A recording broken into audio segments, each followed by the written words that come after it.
News अवर 24 पर लगातार live आंकड़े हम आपको यहाँ पर दिखा रहे हैं। महाराष्ट्र झारखंड में जिस तरीके से जो है फ्लक्चुएशन यहाँ पर चल रहा है, लेकिन सुबह से ही महायुति आगे चल रही। न जाने बीजेपी ने कौन सी युक्ति यहाँ पर लगाई है कि महायुति यहाँ पर जो है सुबह से आगे चल रही है, लेकिन यहाँ झारखंड पर जरूर थोड़ी उम्मीद यहाँ पर दिख रही है। बात हम जब कर रहे थे वहाँ पर, तो बात जब बीच में रही गई थी, तो अरुण जी से मैं ये सवाल करने वाला था यहाँ पर मैं कि जिस तरीके से जो है स्थानीय स्तर पर यहाँ पर आप देखिए कि जो सीटों पर चल रहा है कि अभी यहाँ पर एक जो सीट है शायद उपचुनाव की, रामगढ़ की, सिर्फ वहाँ पर जो है कांग्रेस बढ़त बनाए हुए हैं। लेकिन अगर हम ट्राइबल एरिया की हम बात करें तो ट्राइबल एरिया में जो सीटें हैं वो बाप के पक्ष में आती हुई नजर आई। तो यहाँ पर राकेश जी, क्या जो सहानुभूति की जो लहर थी, जिस तरीके से सलूम्बर में जो है अमृत जी मीणा के निधन के बाद उनकी धर्मपत्नी शांता मीणा को यहाँ पर टिकट दिया गया, लेकिन मुझे नहीं लगता है कि वहाँ पर जो है उनको सहानुभूति जिस तरीके से मिलनी चाहिए थी वो यहाँ पर मिल पा रही है। ये देखिए रवि जी, सलूम्बर सीट पर वास्तव में जो अमृत जी मीणा हमारे जो लोकप्रिय एक नेता जो भारतीय जनता पार्टी के थे, परंतु उन्होंने जो काम वास्तव में उनके कार्यकाल में किए, तो वहाँ की आम जन जन में उनका जो एक विश्वास था, आम जनता उनसे जुड़ी हुई थी और बहुत लोकप्रिय हमारे विधायक रहे वो अमृत लाल जी मीणा साहब। तो निश्चित रूप से कहीं ना कहीं उनके परिवार में से जो उनकी पत्नी को टिकट दिया गया तो उचित निर्णय था, परंतु कहीं ना कहीं वास्तव में अभी तक के रुझान से ऐसा लग रहा है कि वो कहीं ना कहीं पीछे है, परंतु और भी राउंड की अभी काउंटिंग बाकी है। देखते हैं आगे क्या होता है।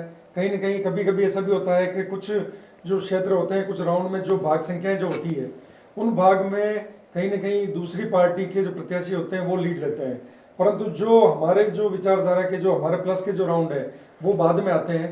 तो देखते हैं अभी आगे क्या होता है, अभी बहुत से राउंड बाकी हैं। तो जो भी परिणाम आएगा, अगर मान लो जनता कहेगी या जनादेश जो भी होगा वो हर पार्टी को स्वीकार करना होता है, वो हम भी स्वीकार करेंगे। फिर इस वक्त की बड़ी यहाँ पर खबर आ रही है, अगर हम बात करें उपचुनाव में, तो झुंझुनू की जो सीट है वहां पर जो है राजेंद्र बाबू जो है एक बड़ी बम्पर जीत की ओर यहाँ पर लगातार बढ़ते हुए नजर आ रहे हैं। आप देखिए वोटों का अंतर जो है 42,000 से भी ज्यादा यहाँ पर जो है बीजेपी से जो है यहाँ पर, लेकिन 42,000 से भी ज्यादा जो वोटों का अंतर है वो यहाँ पर देखने को यहाँ पर मिल रहा है। कितनी बड़ी जो जीत है उस जीत की ओर यहाँ पर बढ़ रहे हैं। लेकिन वही सवाल जो मैंने यहाँ पर अभी यहाँ पर राकेश जी से किया था कि सहानुभूति की लहर की बात हुई थी, अरुण जी यहाँ सवाल थोड़ा बदल जाता है, क्योंकि अब कांग्रेस से सवाल करना है। सलूम्बर से जो है रघुवीर सिंह मीणा को टिकट नहीं देकर इनडायरेक्टली क्या बाप का समर्थन था ये? देखिए, दोनों ही सवाल को मैं मिक्सअप करना चाहता हूँ रवि जी। सहानुभूति लहर चली, कैसे चली? भाजपा दूसरे नंबर पर है। हमारे सांसद और पूर्व सांसद कहेंगे और मंत्री रहे हैं हमारे रघुवीर मीणा जी का जो टिकट का दौर चल रहा था कि टिकट उनको मिल रहा है, लास्ट एक दिन पहले ही टिकट में रेशमा जी को दे दिया गया। तो इन दोनों चीज़ों में हमारी कांग्रेस को शिकस्त खाने की जो अभी जो दिख रहे हैं परिणाम, कहीं न कहीं इन दोनों चीज़ों का मिक्सअप है। सहानुभूति की वजह से कुछ वोट कास्ट जो कांग्रेस का है वो भी सहानुभूति के साथ रह गया। दूसरा, हमारे यहाँ पर इस तरह से प्रचार किया गया विपक्षियों द्वारा या किसी भी रघुवीर मीणा जी उनके साथ नहीं है, ऐसा नहीं है, वैसा नहीं है, तो उसके लिए फिर सभाओं में भी हमारे नेताओं ने जब ये बोला कि हम सब एक हैं, तो हमें ये प्रमाण देने पड़े।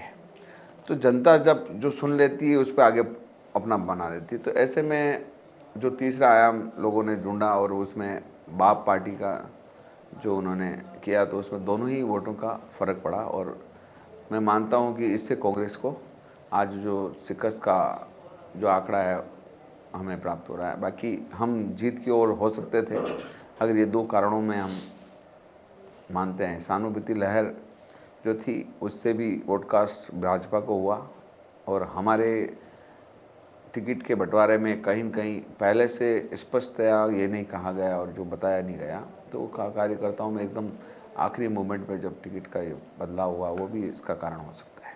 देखिए, इस बीच में एक फिर बड़ी खबर यहाँ पर आ रही है कि 84 सीट पर जिस तरीके से अनिल कटारा हैं, वो यहाँ पर जो है एक बड़े गैप को साथ में लेते हुए जो है जीत की ओर लगभग जो है माना जा रहा है कि वो यहाँ पर जीत चुके हैं और एक बड़ी लीड यहाँ पर थी। हालांकि जिस तरीके से राजकुमार रौत ने यहाँ पर जो है करीब जो है 60,000 प्लस में वो यहाँ पर रहे थे, वो आंकड़ा यहाँ पर थोड़ा सा कम दिखता हुआ नजर आ रहा है, क्योंकि शुरुआती दौर में भी जिस तरीके से जो है वहाँ पर जो टिकट का वितरण यहाँ पर हुआ था, उसमें ये भी आरोप लगे थे कि राजकुमार रौत ने जो है यहाँ पर अपने किसी चहेते को जो है यहाँ पर टिकट दे दिया था। लेकिन टिकट जिस तरीके से जो है कहीं ना कहीं जो नाम आगे पैनल में चल रहा था वो चौपट खोखरिया का यहाँ पर चल रहा था।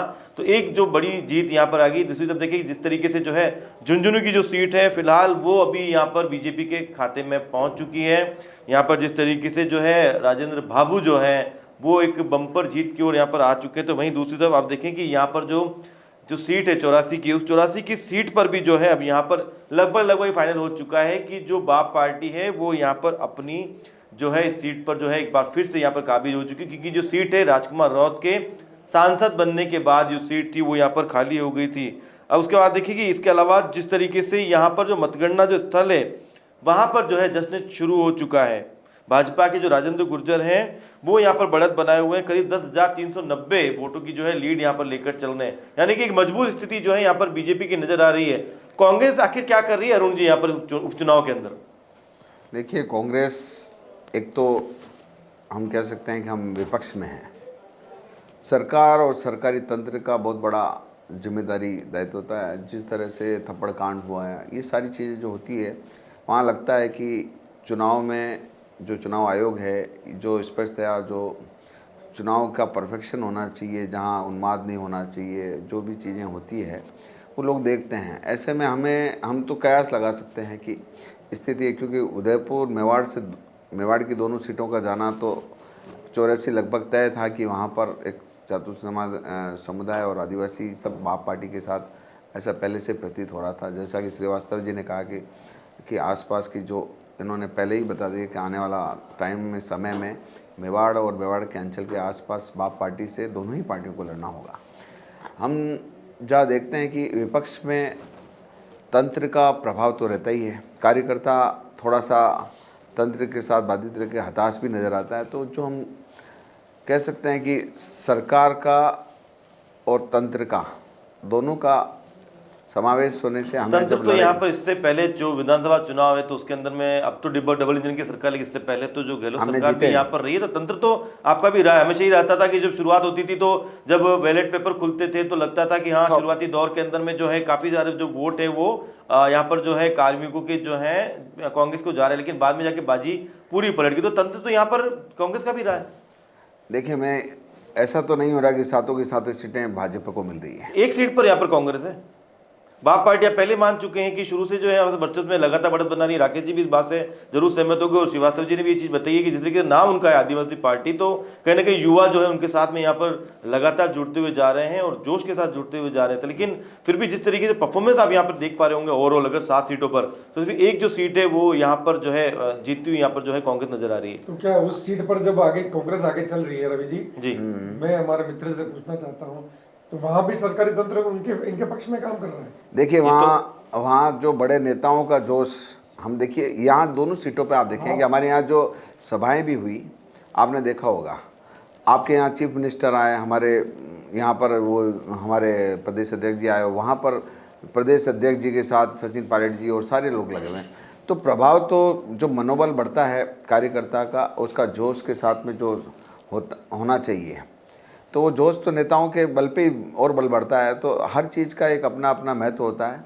तो मैं मानता हूँ कि 7 की 7 सीटों में 7 में से अगर 4 सीटों पे भाजपा या 3 पे आगे है तो ये भी उनकी विफलता है भाजपा सरकार की। यानी कि मैं इस बात से सहमत नहीं हूँ, क्योंकि हमारे 7 सीटों में से रवि जी पिछले चुनाव में केवल मात्र 1 सीट भारतीय जनता पार्टी की थी। एक विधानसभा सीट जो हमारी थी उसमें हमको खोने के लिए हमारे पास कुछ भी नहीं है। केवल 1 सीट जो हमारी थी उसकी बजाय हम 4 सीटें लगभग अभी आगे चल रहे हैं। और मेरा मानना है कि जब तक चुनाव परिणाम आएंगे, अंतिम जो परिणाम होंगे उसमें 5 सीट मुझे लगता है कि 5 सीट पे भारतीय जनता पार्टी के प्रत्याशी विजयी होंगे। इसलिए हमारे पास खोने को बहुत कुछ नहीं है, खोने के लिए सब कांग्रेस के पास ही, क्योंकि कांग्रेस की 4 सीटें थी। 4 सीटों में से अभी भी प्रत्यक्ष दिख रहा है केवल मात्र 1 सीट पर आप आगे चल रहे हैं, और वो 3 जो सीटें हैं वो 3 सीटों पर भारतीय जनता पार्टी प्लस कर रही है। तो इसलिए कहीं ना कहीं ये प्रमाणित होता है कि भारतीय जनता पार्टी में लोगों का विश्वास बढ़ा है। भारतीय जनता पार्टी में जनादेश जो है भारतीय जनता पार्टी की ओर जाता हुआ प्रतीत हो रहा है। देखिए यहाँ पर इस चर्चा को हम और आगे बढ़ाएंगे। उपचुनाव में जो है कहाँ बीजेपी स्टैंड कर रही है, कहाँ पर कांग्रेस सिर्फ 1 सीट पर अभी यहाँ पर सिमटी हुई नजर आ रही है, लेकिन बाद में आंकड़े चेंज भी हो सकते हैं क्योंकि ग्राउंड अभी बाकी है, तो देखना होगा कि क्या होता है। लेकिन अब यहाँ देखिए कि देवेंद्र फडणवीस के जो कार्यालय है वहां पर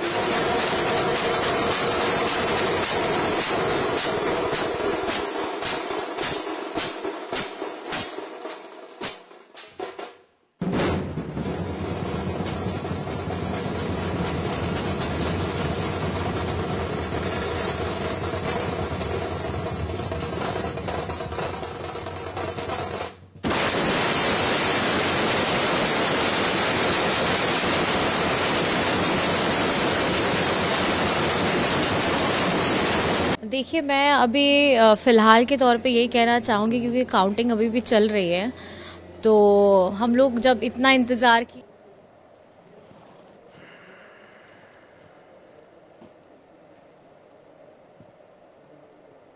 देखिए, मैं अभी फ़िलहाल के तौर पे यही कहना चाहूँगी, क्योंकि काउंटिंग अभी भी चल रही है, तो हम लोग जब इतना इंतज़ार किए हैं तो बस कुछ घंटों का और इंतज़ार हो जाए।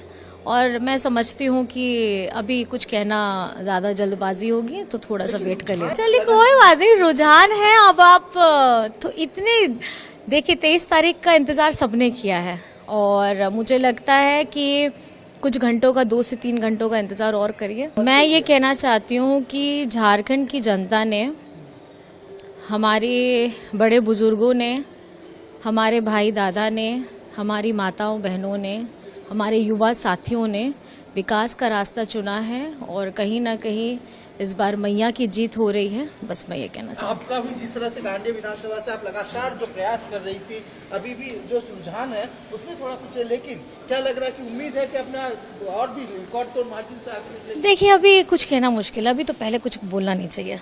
खत्म होने दीजिए, खत्म होने दीजिए। सेलिब्रेशन तय है।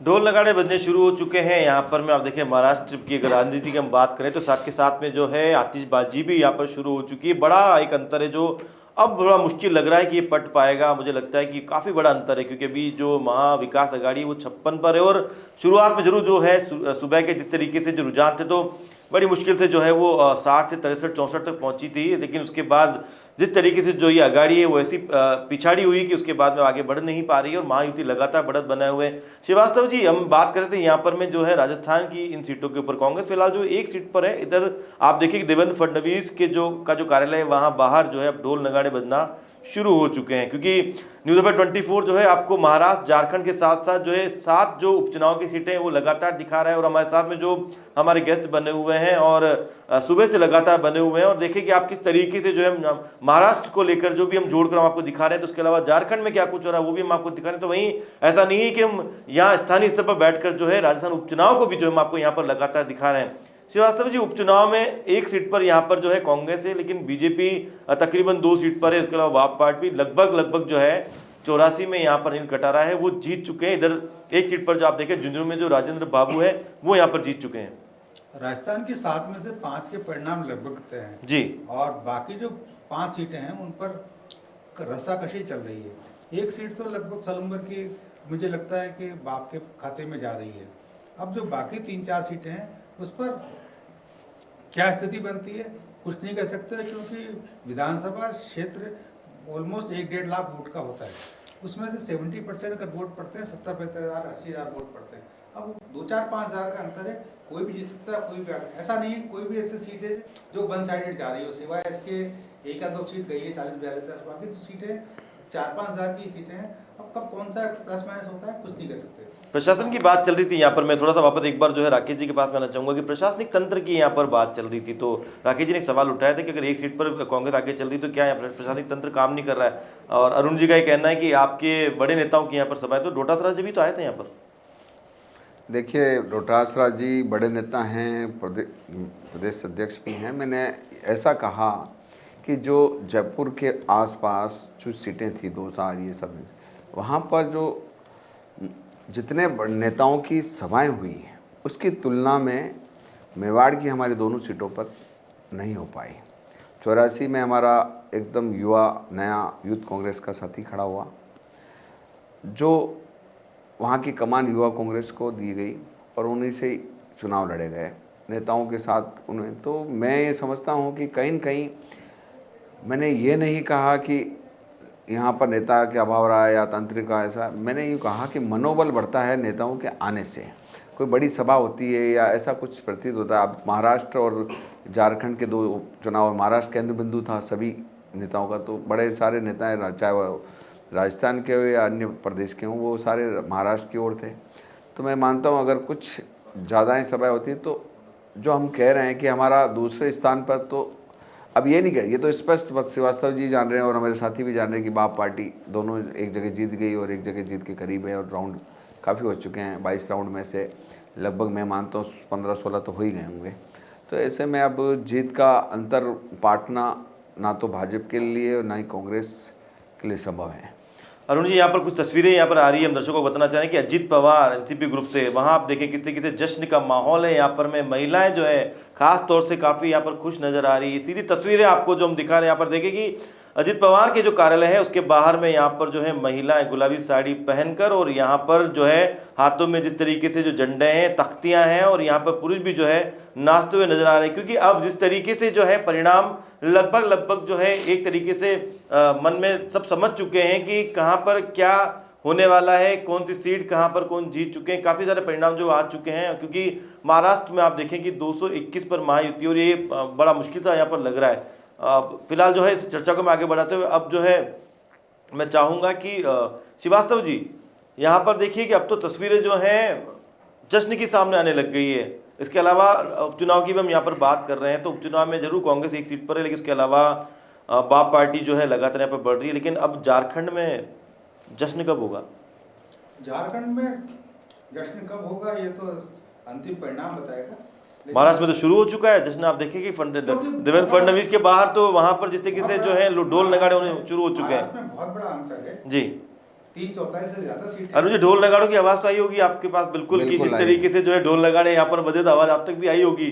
बड़े जोर शोर से यहाँ पर आवाज आ रही है। अब तो महाराष्ट्र की दो बातें हैं। पहली बात तो महाराष्ट्र में दोनों ही पार्टी के दोनों ही गुटों के अंदर से 3 मुख्यमंत्री के प्रत्याशी हैं। जहाँ तक महायुति की बात कर रहे हैं, वहाँ फडणवीस का पलड़ा निश्चित रूप से भारी है, लेकिन चौहान साहब के लिए भी उन्होंने, पवार साहब के लिए भी उन्होंने बहुत कोशिश की। वहाँ के लोगों ने पोस्टर्स लगाया मुख्यमंत्री बनेंगे। अब कौन बनेगा ये तो समय बताएगा, लेकिन फिलहाल जो स्थिति है, सबसे बड़ा दल बीजेपी है, निश्चित रूप से उसका वही मुख्यमंत्री बनना चाहिए। लेकिन दोनों लोग भी आस लगाए बैठे हैं, अभी आस लगाने वाले। लेकिन यहाँ पर संभावना तो शिंदे की पूरी तरीके से है। यहाँ पर आप देखें किस तरीके से जो एकनाथ शिंदे, नहीं, शिंदे कैसे बनेंगे मुख्यमंत्री? पिछली बार भी फडणवीस को वो जहर पीना पड़ा था 2 बार। तो इस बार आपको लगता है कि इस बार जहर नहीं पियेंगे? इस बार नहीं लगता, नहीं उनको बनाना चाहिए। राकेश जी, आपको क्या लगता है? महाराष्ट्र में मैं एक चीज कहूंगा जी, महाराष्ट्र के चुनाव परिणाम से बिल्कुल स्पष्ट है जी, कि भारतीय जनता पार्टी सबसे बड़े दल के रूप में उभर कर सामने आई। बिल्कुल। तो निश्चित रूप से मेरा ये मानना है कि भारतीय जनता पार्टी का ही मुख्यमंत्री बनेगा। परंतु फिर भी संगठन के रूप में हम बात करें तो भारतीय जनता पार्टी संगठन बेस्ड जो पार्टी है, उसमें संगठन जो निर्णय लेगा, और उसके अलावा भी जो पार्टियां दूसरी जो अलाइड पार्टियां हैं उनसे भी बात करके, अलायंस से पूरे बात करके और विश्वास जीत के ही मुख्यमंत्री का ऐलान। क्योंकि गठबंधन के साथ में चुनाव लड़ने से कहीं ना कहीं जो है एक शक्ति तो बढ़ जाती है, वो सामने यहाँ पर नजर आ रही है। जैसा आप देख भी पा रहे होंगे कि 221 पर भी महायुति, लेकिन पेच वहां जाके फंसता है कि आखिर फिर मुख्यमंत्री किसको बनाया जाए। हाँ अरुण जी बताएं, कुछ कहना चाह रहे हैं आप? देखिए, मैंने आपको बार बार एक बार कहा, 2014 के बाद में राष्ट्रीय राजनीति में कई मुड़ाव आए। ऐसा प्रतीत होता है कि किसी ने इतिहास को पढ़ लिया है। इतिहास के पन्नों में जब विदेशी आए, उन्होंने अपनों में फूट डालकर जो तंत्र को अपने कब्जे में किया, राज किया, तो पूरे राष्ट्र में जहाँ भी विघटन का काम किया, किसी कुनबे में या किसी संगठन में या किसी समाज में, या तंत्र का उपयोग करके डराया धमकाया, ये सारी चीज़ें एक व्यक्ति, एक आदमी और एक ही सोच के अनुरूप हुआ। अब मुझे ये खुशी भी है कि मेरे दोस्त जो मेरे साथ में भाजपा से बैठे हैं, उन्होंने ये बात कही कि हमारा संगठन तय करेगा। मैं ये मानता हूँ संगठन के बहुत कम लोग संगठन की आज भाजपा में बात करते होंगे।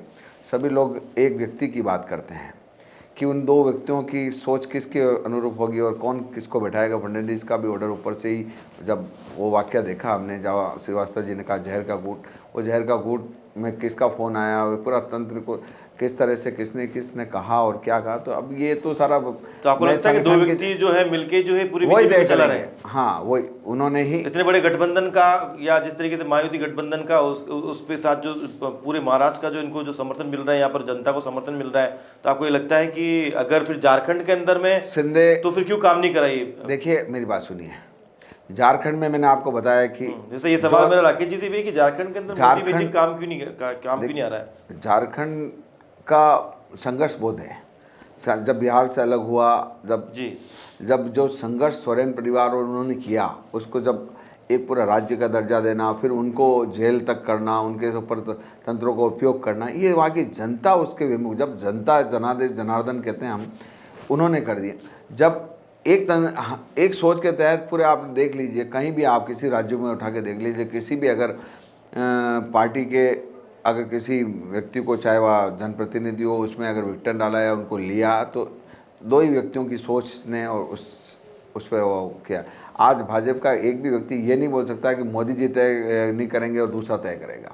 तो मेरे कहने का मतलब सिर्फ इतना है कि संगठन का तो भाजपा मोदी जी ने ये लड़ाई का कारण भी हो सकता है। आने वाले समय में अगर बताएं तो हम कह सकते हैं कि सिंधिया को जब यहाँ से उद्धव ठाकरे जी से अलग करना था, उसमें भी एक रचना रची गई, उस तंत्र के वो उपयोग करके वो अलग थलग हुए। और जब हमने देखा कि शरद पवार जी से भी जब अजित पवार का इधर से उधर आना, फिर उससे वापस उन पर केस के वापस इधर से इधर विड्रॉल करना, ये सारी चीज़ें पूरे देश ने देखी। तो मैं देखता हूँ कि आगे का जो समय है, भाजपा का कोई व्यक्ति ये नहीं कह सकता कि संगठन तय करेगा। संगठन क्या दो व्यक्ति जो तय करेंगे वही होगा। अब ये देखना है कि आगे जो इंडिया में हो रहा है, चाहे अडानी और हमारे जो नेता बात कर रहे हैं, जो कि मुख्य बिंदु होता है महाराष्ट्र। अडानी का नाम आपने फिर छेड़ दिया। इस पर तो सुबह बहुत जबरदस्त चर्चा हुई थी कि अडानी ने जिस तरीके से जो अमेरिका ने उनको वारंट जारी कर दिया है, तो राकेश जी बोल रहे कि बीजेपी का उससे क्या लेन देना है? बीजेपी से लेना देना नहीं, कितना फाइनेंस किसने किया। आज और आप और मैं अगर 1 करोड़ का लोन लेने जाएं तो 50 चीज़ें हमारे को देखनी होती है। 3 बार अडानी को जब ब्लैकलिस्टेड कर दिया, यहाँ पर शेयर मार्केट बिल्कुल गिर गया, फिर 5 दिनों में वापस ऊपर आ गया। इस देश ने बहुत कुछ देखा है। कहीं अडानी के पोर्ट पे करोड़ों अरबों रुपए की ड्रग्स पकड़ाई और 2 दिन में 24 घंटे में साफ़ हो गई। तो ये सारी चीज़ें देश ने देखी हैं। और अगर अमेरिका जैसा इतना बड़ा देश जहाँ पूरी राकेश जी सुबह भी ये पूछ रहे थे कि बीजेपी का जो है मतलब उससे अडानी से क्या लेना देना है, वो सदस्यता है क्या उनकी, ये पूछना चाहते हैं। बिजनेसमैन है, वो बिजनेसमैन कोई भी बिजनेसमैन हो, चाहे वो पूरे देश में काम करता हो या अपने राज्य में करता हो या शहर में करता हो, वो बिजनेसमैन अगर कोई ऐसा घटनाक्रम करता है, मेरे जानकारी में तो नहीं है, परंतु अगर किया भी है तो क्या उसकी वजह से भारतीय जनता पार्टी पर आरोप लगा सकते हैं? केवल मात्र नाम लेकर आरोप लगाना। और अडानी जी तो भारतीय जनता पार्टी के कार्यकर्ता भी नहीं, प्राथमिक सदस्य भी नहीं है, तो भारतीय जनता पार्टी पर ऊपर आरोप लगाए। देखिए, अगर अडानी अंबानी पर आरोप हमारे राष्ट्रीय लीडर कर रहे हैं, वो तथ्यों के आधार पर कर रहे हैं। अगर ऐसा नहीं होता तो क्या माननीय का दावा नहीं करता अडानी अंबानी? तो मेरे कहने का मतलब ये है कि देश की जनता ने चौथे स्तंभ के माध्यम से भी देखा, और किस तरह से तालमेल से एक छोटी सी कंपनी इतने स्तर पर पहुंच जाना, और उनमें किस तरह की उनको सुविधाएं उपलब्ध करना, उनके ऊपर जो आरोप होते हैं वो एक समय सीमा के पहले ही खत्म हो जाना, ये सारी चीजें पूरे देश ने देखी है। ईडी का उपयोग क्या, ईडी देखिए, हम तो बार बार कह रहे हैं, हमने तो चुनाव आयोग पे भी प्रश्न लिखे हैं कि हमने कहा है उनको कि आप क्यों ना बैलेट पेपर से कराएं। तो हमारी बात अगर जब जनादेश की बात चुनाव आयोग का पत्र तो हरियाणा चुनाव के रिजल्ट के बाद में भी लिखे गए थे। तो हमने बार बार कहा कि देश में एक बार चुनाव उस तंत्र से पहले हुआ करते थे, वैसे अब जब इतने विकसित, हम तो कह रहे हैं ना भाई, हम तो कह रहे हैं कि विकसित देश, जब विकसित देशों में भी बैलेट से हो रहे हैं तो हमारा देश क्यों चुका है, और क्यों बार बार इस प्रश्न को वो धूमिल नहीं करते? कहें बड़े दिल रखे कि हाँ इस बार हम बैलेट से कराएंगे, तो हम देखते हैं फिर हमारा प्रश्न खत्म हो जाएगा।